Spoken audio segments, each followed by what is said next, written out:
காமசக்தி உடம்புல எங்க ஆரம்பிக்குது? ஏன் அதுதான் அடிப்படை? சொல்லாத என்ன மக்களே.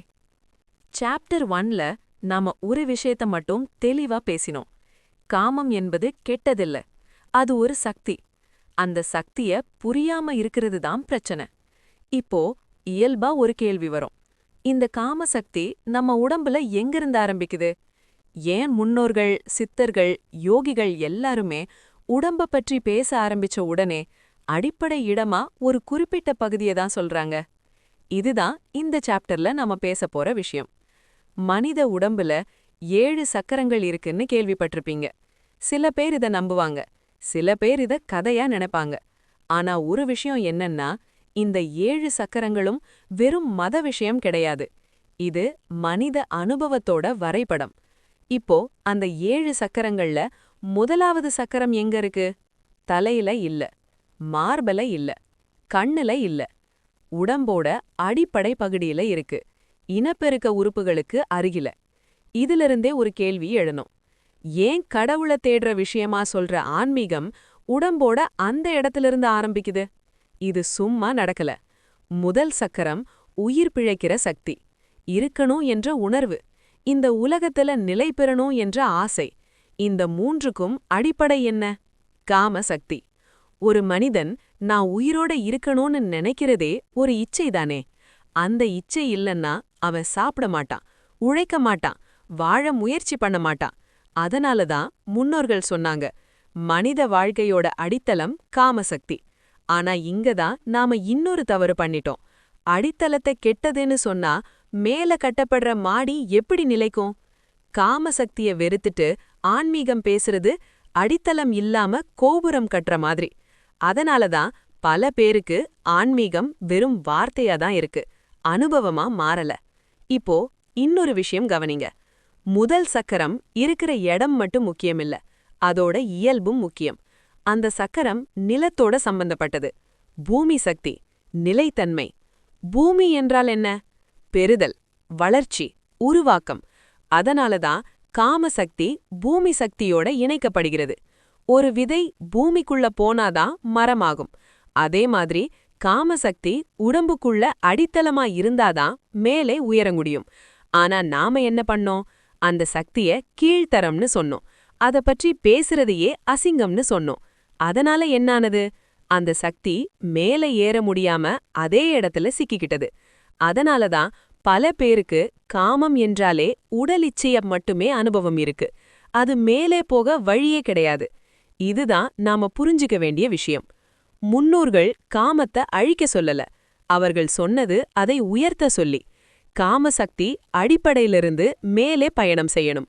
அப்போதான் அது வெறும் உடல் அனுபவமா இல்லாம வாழ்க்கை சக்தியா மாறும். இப்போ இன்னொரு கேள்வி வரும். இந்த சக்தி ஏன் இவ்வளவு வலிமையானது? ஏன்னா இதுதான் மனிதனை உருவாக்கும் சக்தி. ஒரு மனித உயிரை உருவாக்குற சக்தி சாதாரணமா இருக்குமா? அந்த சக்தி உடம்புல எங்க இருக்கு? அதே இடத்துல தான் முதல் சக்கரம். இதுல எந்த சந்தேகமும் இல்ல. ஆனா நாம என்ன பண்ணோம்? விந்துவை புனிதம்னு சொன்னோம். ஆனா அதுக்கு அடிப்படையா இருக்கிற காம சக்திய பாவம்னு சொன்னோம். இது என்ன லாஜிக்? ஒரு பழம் நல்லதுன்னா அந்த மரம் கெட்டதா? அதே மாதிரிதான் விந்து புனிதம்னா அதை உருவாக்குற சக்தி எப்படி பாவமாகும்? பிரச்சனை சக்தி இல்ல, அறிவில்ல. அதனாலதான் சித்தர்கள் சொன்னாங்க, விந்துவை வீணாக்காதே. அடக்குன்னு சொல்லல, வீணாக்காதேன்னு தான் சொன்னாங்க. வீணாக்குறது என்றால் என்ன? அறிவில்லாம காமத்தை பயன்படுத்துறது. அதே சக்தி அறிவோட பயன்படுத்தினா அது மேல் சக்கரங்களுக்கு எரிபொருள். அப்போதான் மனிதன் உண்மையிலே மாற ஆரம்பிக்கிறான். இங்க இன்னொரு விஷயம் புரிஞ்சுக்கணும். காமசக்தி அடிப்படை, ஆனா அது இறுதி இல்ல. அதை இறுதியா நினைச்சிட்டா மனிதன் அதிலேயே சிக்கிக்கிடுவான். அதை அடிப்படையா புரிஞ்சுக்கிட்டா அதிலிருந்து மேலே போக முடியும். அதனாலதான் ஆன்மீகம் உடம்ப மறுக்கல, உடம்ப பயன்படுத்துது. ஆனா தவறா புரிஞ்சுக்கிட்ட ஆன்மீகம் உடம்பையே எதிரியா நினைக்குது. அதனாலதான் பயமும் குற்ற உணர்ச்சியும். இந்த சாப்டர்ல நீங்க இத மட்டும் மனசுல வச்சுக்கோங்க. காமசக்தி உடம்போட அடித்தளம். அது இல்லாம வாழ்க்கையும் இல்லை, ஆன்மீகமும் இல்லை. அதை அடக்கிறதால நீ உயரமா மாறமாட்ட. அதை புரிஞ்சு மேலே கொண்டு போனாதான் மாற்றம் நடக்கும். இதுக்கு மேல இன்னொரு பெரிய கேள்வி வரும். இந்த காமசக்திக்கும் கிரகங்களுக்கும் சுக்கிரனுக்கும் என்ன சம்பந்தம்? ஏன் சுக்கிரனை இன்பத்தின் கிரகம் அப்படின்னு சொல்றாங்க? அதற்கான பதில்தான் அடுத்த சாப்டர். சுக்கிரன் யார்? காமத்தின் கடவுளா இல்ல காமமே கடவுளா? சொல்லாதென்ன மக்களே. இதுவரை நாம 2 விஷயங்களை தெளிவா பேசிட்டோம். காமம் கெட்டதில்ல. காம சக்தி மனித உடம்போட அடித்தளம். இப்போ இங்கே இருந்து ஒரு பெரிய கேள்வி தானா வரும். இந்த காம சக்தி, இன்பம், ஈர்ப்பு, அழகு, உறவு இதெல்லாத்துக்கும் ஒரு கிரகம் ஏன் ஒதுக்கப்பட்டிருக்கு? ஏன் சுக்கிரன் என்ற கிரகம் இந்த எல்லாவற்றோடும் இணைக்கப்படுகிறது? முக்கியமா சுக்கிரன் காமத்தின் கடவுளா இல்ல காமமே கடவுளா? இந்த கேள்விக்கான பதில உணர்ச்சியோட இல்ல புரிதலோட தான் பார்க்கணும். முதல்ல சுக்கிரன் யாருன்னு பாப்போம். சுக்கிரன் என்றால் வெறும் ஒரு கிரகம் இல்ல, அது ஒரு சக்தியின் குறியீடு. இன்பம், அழகு, ஈர்ப்பு, உறவு, சுகம், வாழ்க்கையை அனுபவிக்க தெரியும் தன்மை, இந்த எல்லாத்தையும் குறிக்கிற சக்தி தான் சுக்கிரன். இப்போ ஒரு விஷயம் கவனிங்க. இன்பம் என்றாவே நாம உடனே தவறா நினைக்க ஆரம்பிக்கிறோம். இன்பம் கெட்டதா? வாழ்க்கையை ரசிக்கிறது பாவமா? ஒரு பூவை பார்த்து அழகா இருக்குன்னு சொல்லுறோம், அது காமமா? ஒரு இசையை கேட்டு மனசு கரையுது, அது காமமா? ஒரு மனிதனை பார்த்து ஈர்ப்பு வருது, அது காமமா? இன்பம் என்றாலே உடல் இச்சைன்னு நினைக்கிறது தான் நம்ம முதல் தவறு. சுக்கிரன் இன்பத்தை குறிக்கிறார், ஆனா அந்த இன்பம் வெறும் உடல் இன்பம் மட்டும் இல்ல, வாழ்க்கையை முழுமையா அனுபவிக்கிற திறன். அதனாலதான் சுக்கிரன் இல்லாம வாழ்க்கை ரொம்ப வறட்சியா ஆகும். பணம் இருந்தும் சந்தோஷம் இருக்காது, உறவு இருந்தும் இணைப்பு இருக்காது, வாழ்க்கை இருந்தும் ருசி இருக்காது.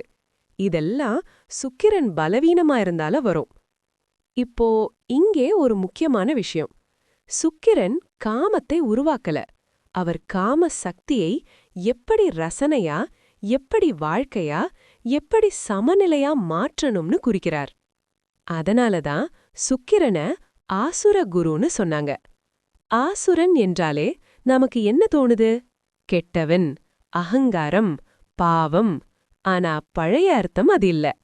ஆசுரன் என்றால் உடலை நிராகரிக்காதவன், உடம்பை தவறுன்னு சொல்லாதவன், உடல் வழியா அனுபவத்தை கற்றுக்கொள்ளும் மனம். அதனாலதான் சுக்கிரன் உடலை மறுக்கல, உடலை புரிஞ்சுக்க சொல்றார். இங்கேதான் ஒரு பெரிய முரண்பாடு வருது. ஒரு பக்கம் ஆன்மீகம் பேசுறோம், மறுபக்கம் உடலை வெறுக்கிறோம். ஆனா உடல் இல்லாம ஆன்மீக அனுபவம் எப்படி வரும்? உடல்தான் அனுபவத்துக்கான கருவி. அந்த கருவியை வெறுத்துட்டு இறைவனை தேடுறது இருட்டுல விளக்கு தேடுற மாதிரி. அதனாலதான் சுக்கிரன் முக்கியம். சுக்கிரன் நமக்கு சொல்லுறது என்ன? வாழ்க்கையை ரசிக்க கற்றுக்கோ, இன்பத்தை பயப்படாம புரிஞ்சுக்கோ, ஈர்ப்பை குற்ற உணர்வோட பார்க்காதே, ஆனா அதே நேரம் அதில் மூழ்கிடாதே. இப்போ இன்னொரு கேள்வி வரும். அப்போ சுக்கிரன் காமத்தின் கடவுளா? இல்ல, சுக்கிரன் காமத்தை ஆளவில்லை, காமத்தை உயர்த்தும் வழியை குறிக்கிறார். காமமே கடவுள் என்றால் என்ன அர்த்தம்? காமம் என்றால் உடல் இச்சைன்னு மட்டும் எடுத்துக்கிட்டா அது தவறு. காமம் என்றால் உருவாக்கும் சக்தி, ஈர்க்கும் சக்தி, இணைக்கும் சக்தி. இந்த மூன்றும் தான் இறைவனோட அடையாளம். ஒரு கடவுள் என்றால் என்ன? உலகத்தை உருவாக்குற சக்தி, உயிர்களை இணைக்கிற சக்தி, விரிவாக்குற சக்தி. அதே வேலைதான் காம சக்தியும் செய்கிறது. அதனாலதான் காமமே கடவுள் அப்படின்னு சொல்றபோது அது ஒரு தத்துவம், அது உடல் இச்சையை வணங்க சொல்ற வார்த்தை இல்லை. சுக்கிரன் இந்த தத்துவத்துக்கு ஒரு வழிகாட்டி. அதனாலதான் சுக்கிரன் பலவீனமாயிருந்தா மனிதன் 2 எக்ஸ்ட்ரீம்ஸ்குள்ள போயிடுவான். ஒரு பக்கம் அதிக இச்சை, அடிமை, வீணாக்கம். மற்றொரு பக்கம் முழு அடக்கம், குற்ற உணர்வு, பயன். இரண்டும் பிரச்சனை. சுக்கிரன் பலம் என்றால் சமநிலை, இன்பத்தை அனுபவிக்க தெரியும், அதுல தொலைஞ்சு போக மாட்டான். உறவை மதிப்பான், ஆனா அடிமையா ஆக மாட்டான். அழகை ரசிப்பான், ஆனா ஆசை வெறியாக மாறாது. இதுதான் சுக்கிரன் சொல்லுற பாடம். அதனாலதான் ஜோதிஷத்துல சுக்கிரன வாழ்க்கை சுகம், தாம்பத்தியம், கலை, அழகு இதுக்கெல்லாம் காரணம்னு சொல்றாங்க. இவை எல்லாம் காமசக்தியின் மாறுபட்ட வடிவங்கள். இங்கே ஒரு விஷயம் தெளிவா சொல்லணும். காமம் கடவுள் என்றால் காமம்லாம் இறுதி அப்படின்னு அர்த்தமில்லை. காமம் அடிப்படை. அதிலிருந்து மேலே போக வேண்டிய பயணம் இருக்கு. சுக்கிரன் அந்த பயணத்துக்கான முதல் ஆசிரியர். உடலை மறுக்காமல் உடல் வழியா உணர்வை கற்றுக் கொடுத்த ஆசிரியர். அதனாலதான் சுக்கிரன் முக்கியம். இந்த சாப்டர்ல நீங்க இத மட்டும் மனசுல வச்சுக்கோங்க. சுக்கிரன் காமத்தின் கடவுள் இல்லை. அவர் காம சக்தியை வாழ்க்கையா மாற்றுற வழிகாட்டி. காமமே கடவுள் என்றால் அந்த சக்திதான் இறைவனோட அடிப்படை தன்மை. இதுக்கு மேல இன்னொரு பெரிய கேள்வி வரும். இந்த காம சக்தி விந்து என்ற வடிவத்துல ஏன் இவ்வளவு முக்கியமா பேசப்படுகிறது? விந்து புனிதம்னா அதுக்கு அடிப்படையா இருக்கிற காமசக்தி எப்படி பாவமாகும்? அதற்கான பதில்தான் காமசக்தி ஏன் சிலரை உயர்த்துது, சிலரை ஏன் கீழே இழுக்குது? சொல்லாதேன மக்களே, இங்கிருந்து தான் விஷயம் ரொம்ப ஆழமா போகுது. ஏன்னா ஒரே காமசக்தி ஒரு மனிதனை ஞானியா மாற்றுது. அதே காமசக்தி இன்னொரு மனிதனை அடிமையா மாற்றுது. இது எப்படி? காமம் ஒரே மாதிரிதான், உடலும் ஒரே மாதிரிதான். ஆனா விளைவு மட்டும் ஏன் வேற மாதிரி? இதுக்கான பதில் காமத்துல இல்ல, அத பயன்படுத்துற உணர்வு நிலையில இருக்கு. முதல்ல ஒரு விஷயத்த தெளிவா சொல்லிடுறேன். காமசக்தி தானாகவே நல்லதோ கெட்டதோ இல்ல. அது ஒரு மூல சக்தி. அதுக்கு திசை கொடுக்கிறது மனிதனின் அறிவும் உணர்வும். இப்போ ஒரு கேள்வி. நீங்க காமத்தை அனுபவிக்கும் போது உங்க மனசுல என்ன ஓடுது? அவசரம், பயம், இழப்பு, திருப்தி இல்லாத தன்மை. இதுதான் பெரும்பாலான மக்களின் நிலை. இந்த நிலையில காமம் ஒரு விடுதலை இல்ல, அது ஒரு தப்பிக்கும் வழி. வேலை சுமை, மன அழுத்தம், தோல்வி, வெறுமை இதிலிருந்து தப்பிக்க காமத்தை பயன்படுத்துறோம். அப்போ காமசக்தி உயரத்துக்கு போகாம அதே மன அழுத்தத்தை மறைக்கிற கருவியா மாறிடுது. இதுதான் காமம் கீழே இழுக்கிற முதல் காரணம். இன்னொரு விஷயம் கவனிங்க. காமம் என்பது இப்போ வேண்டும் அப்படிங்கிற உணர்வோட இருந்தா அது அடிமைத்தனம். அதே காமம் நான் என்ன அனுபவிக்கிறேன் அப்படின்னு விழிப்போட இருந்தா அது மாற்றம். வித்தியாசம் ரொம்ப சின்னதா தெரியும், ஆனா விளைவு வானத்துக்கும் பூமிக்கும் வித்தியாசம். பெரும்பாலானவர்கள் காமத்தை அனுபவிக்கிறதே இல்ல, அவசரமா முடிக்கிறாங்க.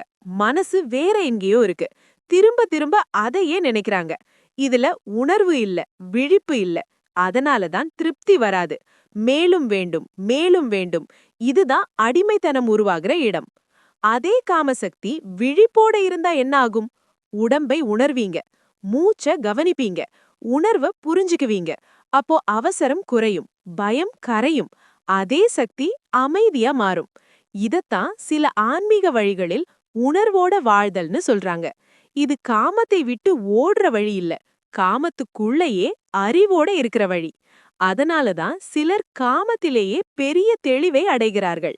இன்னொரு முக்கியமான விஷயம், காமசக்தி எப்போதும் கீழே நோக்கி ஓடும். அது இயல்பு, இன்பம், உடல், வெளிப்பாடு. ஆனா மனிதனுக்கு மட்டும் ஒரு விசேஷம் இருக்கு. அவனால் அதே சக்தியை மேலே திருப்ப முடியும். அதுதான் மனிதனை விலங்குகளிலிருந்து வேறுபடுத்துது. மேலே திருப்புறது என்றால் காமத்தை அடக்கிறதில்லை, உணர்வை உயர்த்துறது. அதே சக்தி படைப்பாற்றலா மாறும், சிந்தனையா மாறும், அன்பா மாறும். அதனாலதான் பெரிய கலைஞர்கள், பெரிய சிந்தனையாளர்கள் இந்த சக்தியை வேறொரு வடிவத்துல வெளிப்படுத்துறாங்க. அவர்கள் காமத்தை அழிக்கல, அதை மாற்றுறாங்க. இங்கதான் சுக்கிரன் பற்றிய உண்மை புரியும். சுக்கிரன் காமத்தை கொடுக்கிற கிரகம் இல்ல, அது காமத்தை அனுபவிக்க கற்றுத்தர்ற சக்தி. அனுபவிக்கன்னா அடிமையா ஆகாம, உணர்வோட. சுக்கிரன் சமநிலை இல்லாம இருந்தா அளவுக்கு மீறிய இன்ப வேட்டை, அடங்காத ஆசை, எப்போதும் குறை உணர்வு. அதே சுக்கிரன் சமநிலையா இருந்தா அழகை ரசிப்போம், அன்பை உணர்வோம், வாழ்க்கையை முழுமையா வாழ்வோம். அதனாலதான் சில பேருக்கு காமம் வாழ்க்கையை சிதைக்குது, சில பேருக்கு அதே காமம் வாழ்க்கையை உயர்த்துது. காரணம் காமம் இல்லை, அதை பார்க்கிற உணர்வு நிலை. இப்போ ஒரு முக்கியமான கேள்வி, அப்படின்னா நம்ம என்ன செய்யணும்? அடக்கணுமா, அனுபவிக்கணுமா? இரண்டுமே முழு பதில் இல்லை. புரிஞ்சுக்கணும். காமம் வரும்போது அதை குற்றமா பார்க்காதீங்க, அதை தேவதையா கூட பார்க்காதீங்க. அதை ஒரு சக்தியா மட்டும் பாருங்க. இந்த சக்தி என்ன சொல்லுது, என்ன தேவை காட்டுது? பல நேரம் காமம் என்பது உடல் தேவையே இல்லை, அது அன்பு இல்லாமை, அருகாமை இல்லாமை, புரிதல் இல்லாமை. இதை காமத்தால மூட முயற்சி பண்றோம். இதை கவனிச்சாலே பாதி பிரச்சனை தீரும். காம சக்தி உயரத்துக்கு போகணும்னா முதல்ல பொய் இல்லாம இருக்கணும். நமக்குள்ள நாம உண்மை பேசணும். நான் எதுக்காக இதை தேடுறேன்? இன்பத்துக்கா, தப்பிக்கிறதுக்கா, அல்லது இணைப்புக்கா? இந்த கேள்வி நம்மை உயர்த்தும். இதுவரை இந்த சாப்டர்ல நீங்க புரிஞ்சுக்க வேண்டியது இதுதான். காமசக்தி யாரையும் கெடுக்காது, அது யாரையும் உயர்த்தியும் விடாது. நம்முடைய விழிப்பே அதை எந்த திசைக்கு போகணும்னு முடிவு செய்யுது. காமமே கடவுளா, இல்ல கடவுளை அடையிற வாசலா? இறுதி தெளிவு. சொல்லாதென்ன மக்களே, இதோ நாம கடைசி இடத்துக்கு வந்துட்டோம். இந்த இடத்துல ஒரே ஒரு கேள்விதான் மிச்சம். காமமே கடவுளா, இல்ல கடவுளை அடையிற வழியா? இந்த கேள்விக்கான பதில ஒரே வார்த்தையில சொல்ல முடியாது. ஏன்னா இது உணர வேண்டிய விஷயம். இதுவரைக்கும் நாம பேசின எல்லாத்தையும் ஒரு நிமிஷம் மனசுல ஓட விடுங்க. காமம் கெட்டதில்லைன்னு பார்த்தோம், அது ஒரு சக்தின்னு பிடிஞ்சோம். அதே சக்தி சிலரை அடிமையாக்குது, சிலரை உயர்த்துது. அப்போ இப்போ கடைசி முடிவு என்ன?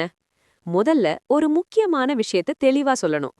காமமே கடவுள் இல்ல, ஆனா காமம் இல்லாம கடவுளை உணர முடியாது. இதுதான் முன்னோர்கள் சொல்ல வந்த பெரிய உண்மை. கடவுள் என்றால் என்ன? உயிர், இயக்கம், இணைப்பு, ஒருமை. இந்த எல்லாத்துக்கும் அடிப்படை சக்தி எது? அதே காமசக்தி. ஆனா அந்த சக்தி உடல் இன்பத்திலேயே நின்னுடுச்சுன்னா அது பாதை. அதே சக்தி உணர்வா உயர்ந்தா அது இலக்கு. இதுதான் முழு விளக்கம். அதனாலதான் சில சித்தர்கள் துணிச்சலா சொன்னாங்க, காமமே கடவுள்னு. அவர்கள் சொன்னது உடல் இச்சையை வழிபடன்னு இல்ல. அவர்கள் சொன்னது உன் உள்ள இருக்கிற மூல சக்திய பாவமா நினைக்காதேன்னு. அத புரிஞ்சுக்கோ, அத உயர்த்து, அத மறுக்காத. இப்போ நம்ம சமூகம் என்ன பண்ணுது? ஒரு பக்கம் காமத்தை ரகசியமா வாழுது, இன்னொரு பக்கம் அத பொதுவா திட்டுது. இதனாலதான் மனிதன் உடைந்துட்டான். உள்ளக்குள்ள ஆசை, வெளியில பாசாங்கு. இந்த இரட்டை வாழ்க்கைதான் பெரிய சாபம். முன்னோர்கள் இத அப்படி செய்யல. அவர்கள் காமத்தை மறைக்கல, அத கையாள கத்து கொடுத்தாங்க. அதனாலதான் உடம்ப கோவில் சொன்னாங்க, உயிரை தீபம் சொன்னாங்க. கோவிலுக்குள்ள தீபம் எரியற மாதிரி உடம்புக்குள்ள காமசக்தி எரியுது. அந்த தீபத்தை அணைக்க சொன்னாங்களா? இல்ல, அத சரியா பாதுகாக்க சொன்னாங்க. அதுதான் ஆன்மீகம். ஆன்மீகம் என்றால் உடம்பை வெறுப்பதில்லை, உடம்பை புரிந்து கொள்வது. ஆன்மீகம் என்றால் காமத்தை அழிப்பதில்லை, காமத்துக்கு அடிமையாகாம அத வழிநடத்துவது. அதனாலதான் உண்மையான ஞானிகள் வரட்டு முகத்தோட இல்ல. அவர்கள் கண்கள்ல ஒளி இருக்கும், அமைதி இருக்கும், முழுமை இருக்கும். ஏன்னா அவர்கள் தங்களை தாங்களே பிழந்துக்கல. உடலும் ஆன்மாவும் ஒன்னேன்னு உணர்ந்தவர்கள். இப்போ நீங்க இந்த வீடியோவை பாக்குற நீங்க என்ன எடுத்துக்கணும்? ஒன்னே ஒன்று, காமம் வருதுன்னு உங்களை குற்றவாளியா நினைக்காதீங்க. அதே நேரம் அது வந்துடுச்சுன்னு அதுக்கே அடிமை ஆகாதீங்க. அத கவனிங்க, அத புரிஞ்சுக்கோங்க. இந்த ஆசை எங்கேருந்து வருது? உடலிலிருந்தா, மனசிலிருந்தா, வெறுமையிலிருந்தா? இந்த ஒரு கேள்வியே உங்களை அடுத்த நிலைக்கு கூட்டிட்டு போகும். அப்போ மெதுவா ஒரு மாற்றம் நடக்கும். அதே காமசக்தி அன்பா மாறும், அன்பு கருணையா மாறும், கருணை அமைதியா மாறும். அந்த அமைதிதான் இறை அனுபவம். அது வானத்துல இல்ல, மலையில இல்ல, குகையில இல்ல. அது உங்க உடம்புக்குள்ள, உங்க மூச்சுக்குள்ள, உங்க உணர்வுக்குள்ள. அதனாலதான் இந்த சீரீஸ் முழுக்க ஒரே விஷயத்த தான் சொன்னோம். காமம் கெட்டதில்ல, அறிவில்லாம வாழ்றதுதான் கெட்டது. கடவுள் வெளியில இல்ல, உன் உள்ள இருக்கிற சக்திய நீ புரிஞ்சிக்கிற இடத்துலதான். இந்த வீடியோவை இங்க முடிக்கிறதுக்கு முன்னாடி உங்களுக்காக ஒரே ஒரு கேள்வி விட்டு போறேன். நீங்க இதுவரைக்கும் காமத்தை பயத்தோட பாத்தீங்களா, அல்லது புரிதலோட பாத்தீங்களா? இந்த கேள்விக்கு நேர்மையா பதில் சொல்ல ஆரம்பிச்சா அதே இடத்துல இருந்துதான் உங்க பயணம் ஆரம்பம்.